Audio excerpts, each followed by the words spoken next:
सोचिए एक ही स्टेट में एक तरफ बुंदेलखंड जहाँ लोग आज भी बारिश का इंतज़ार करते हैं और दूसरी तरफ उत्तर प्रदेश का बाकी क्षेत्र जहाँ साल भर हरियाली ही हरियाली दिखती है। आखिर ऐसा डिफरेंस क्यों है? जब उत्तर प्रदेश इंडिया का सबसे ज़्यादा इरिगेटेड स्टेट माना जाता है तो फिर बुंदेलखंड में हर साल पानी की प्रॉब्लम क्यों होती है और क्यों यूपी की लगभग 87% खेती सिर्फ इरिगेशन की वजह से पॉसिबल हो पाती है? क्या वजह है कि ट्यूबवेल इस स्टेट की सबसे बड़ी स्ट्रेंथ बन चुके हैं और कैनाल्स आज भी लाखों हेक्टेयर ज़मीन को पानी पहुंचाती है? आज के इस वीडियो में हम उत्तर प्रदेश के इरिगेशन सिस्टम को बिल्कुल बेसिक से समझेंगे। तो चलिए शुरू करते हैं। आज के इस वीडियो में हम कवर करेंगे इरिगेशन क्या होती है, उत्तर प्रदेश में इसकी जरूरत क्यों पड़ती है, इरिगेशन से जुड़े important terms, regional disparity, means of irrigation और यूपी का इरिगेशन पैटर्न। तो चलिए स्टार्ट करते हैं। सबसे पहले एक सिंपल सा क्वेश्चन है, अगर हर साल हर जगह सही टाइम पर और सही क्वांटिटी में बारिश हो जाए तो क्या इरिगेशन की जरूरत पड़ेगी? बिल्कुल नहीं, लेकिन रियलिटी कुछ और है।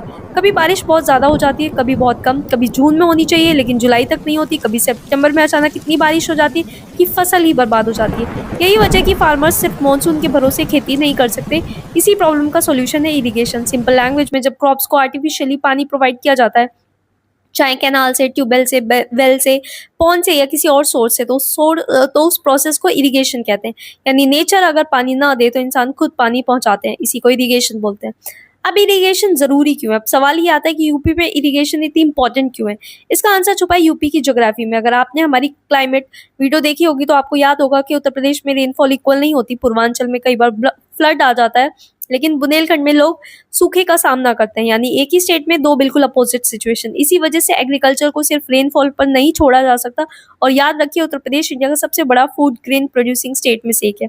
यहाँ wheat, rice, sugarcane, potato, pulses, oil seeds, vegetable सब कुछ लार्ज स्केल पर उगाया जाता है। अगर इरिगेशन ना हो तो फूड प्रोडक्शन में बहुत बड़ी गिरावट आ सकती है। इसलिए यूपी में पिछले कई डिकेड से कैनाल्स, ट्यूबवेल्स, डैम्स, पॉन्ड्स और लिफ्ट इरिगेशन प्रोजेक्ट्स डेवलप किए गए और इसी वजह से स्टेट का लगभग 86 से 87% नेट सोन एरिया इरिगेटेड है, जो नेशनल एवरेज से काफ़ी ज़्यादा है।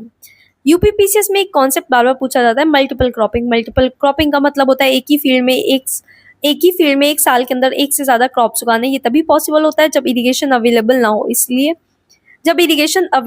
इसलिए इरिगेशन सिर्फ पानी देने का सिस्टम नहीं है, एग्रीकल्चर की प्रोडक्टिविटी बढ़ाने का सबसे पावरफुल टूल है। Thank you for watching.